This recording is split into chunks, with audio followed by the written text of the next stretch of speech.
Today, I'm going to share with you a few things that unfortunately a lot of realtors don't share with their clients, and that's why a lot of sellers are frustrated when their homes just sit on the market and they don't sell. I'm going to tell you everything you need to know if you're looking to sell a home in Palm Springs, California, or really anywhere today. My name's Tommy Jordan. Don't mind me, I have a little cold today, but we're going to press on and make this video. Before we get started, make sure to like and subscribe if you're interested in learning about the Palm Springs area on a weekly basis. So I'm going to take you through the process that I would take any seller through, sharing with you key information so this whole home selling process doesn't have to be confusing. It doesn't have to be a mystery, okay? No one's gatekeeping information. I want you to be in control so you really know the moment you list your home, what are some of the things you should expect with how fast the home should sell? How do you look at comps in the neighborhood? And a lot of other great things. I'm on a lot of Dayquil right now. I have this gnarly cold, but I wanted to get this video out for you. So let's see how this goes today. So here we go. We're going to take a look at the neighborhood of Old Las Palmas, okay? This is right here, not far from downtown Palm Springs, a really great neighborhood. And when I'm in the MLS, say if you have a 4-bedroom home, I'll put that information in, right? And we're going to go right over here and we're going to see the homes that are currently for sale.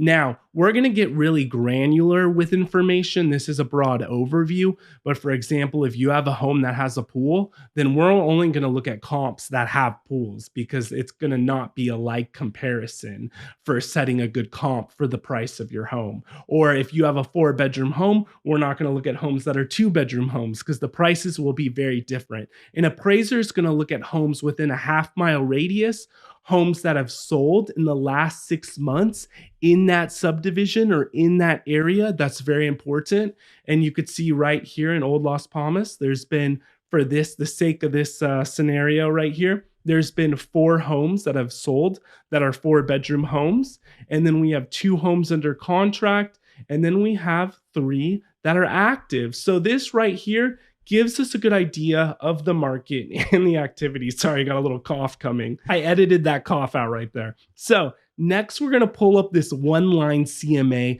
This is where it gets really exciting, okay? You could see active under contract, and closed properties. Now, when looking at comps, when you're listing your home, don't just look at what the neighborhood's doing, the active homes, okay? Because a lot of sellers right now are just, their heads are in the clouds thinking it's 2022 and we're just setting new record highs and homes are going up 20% every month.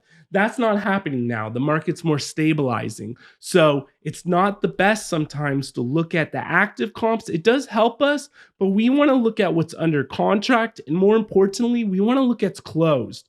So you can see right here, we have a few under contract, but now we're going to get into the metrics I was talking to you about. These closed properties, okay? Now, the first important metric to look at is what is the listing price, the price the home is listed at, to the sales price ratio. Are homes selling at 100%, meaning the price they list at is the price they get at the end of the day? Or is it 110%, or meaning they're getting 10% over asking, or is it less? And you can see right now for this neighborhood, okay, you see SP and LP, 93%. This right here is going to be the average, okay?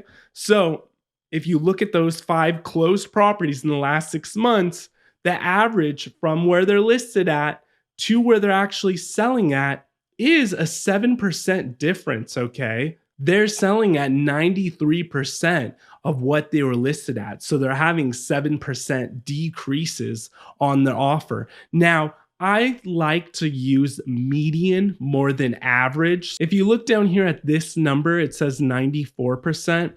I prefer to use this one because this is going to be the median, which is going to be more in the middle. It's a better number to use than the average, which the average might have some properties that are way too high or way too low, some things that are just anomalies.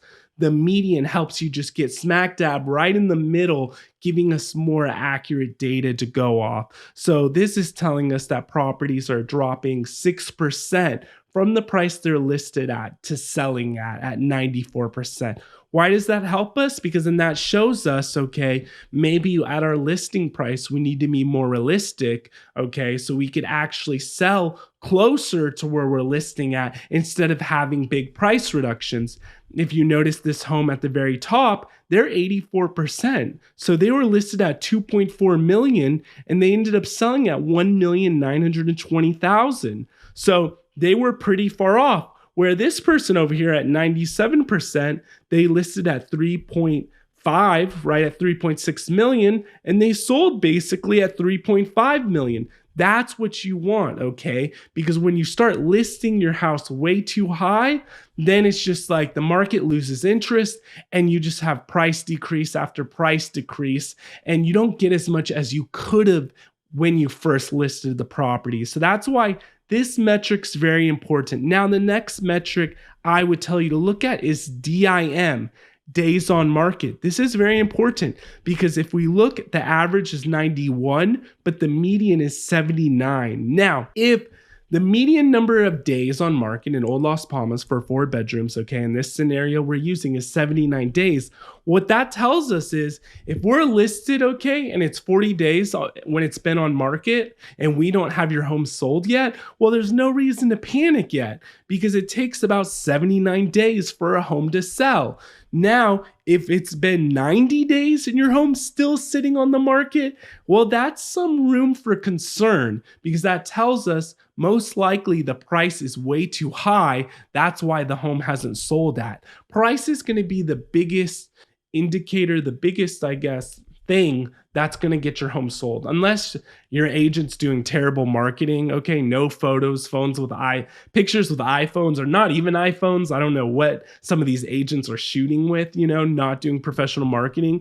I mean, that could be the case, but a lot of times it's a pricing issue, especially right now where the market's sort of stabilizing and it's more normal. Now, some other things I just want you to keep in mind is looking at the active under contract properties, okay? These help us know where the market's sort of at right now. You could see like this one right here, 481 days on market.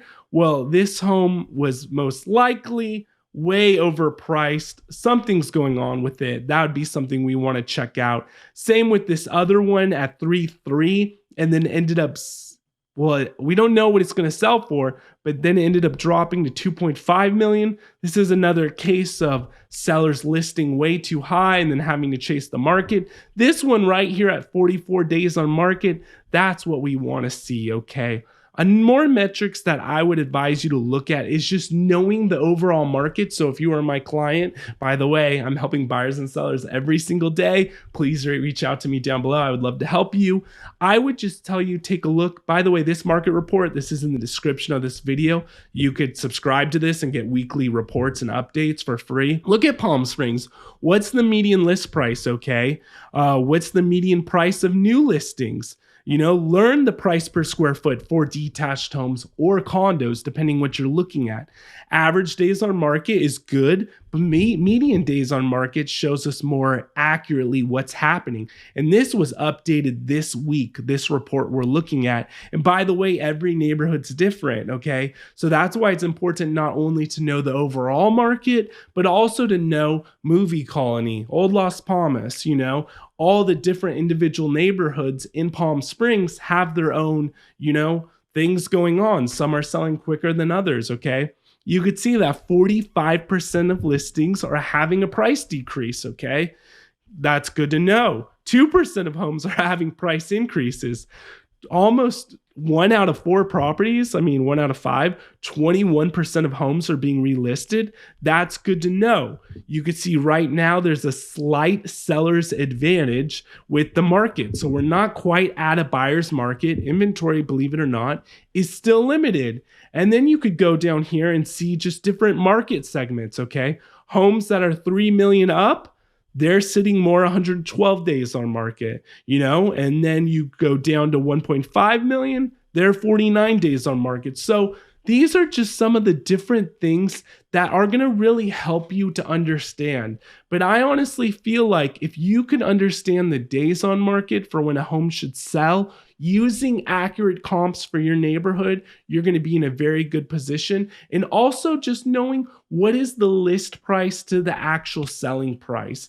And that's going to set you up for a lot of success. Like I said before, I would love to help you. Contact information's down below. Hope you enjoyed this video even with my cold. And if you want to learn more about Palm Springs, check out this playlist right here.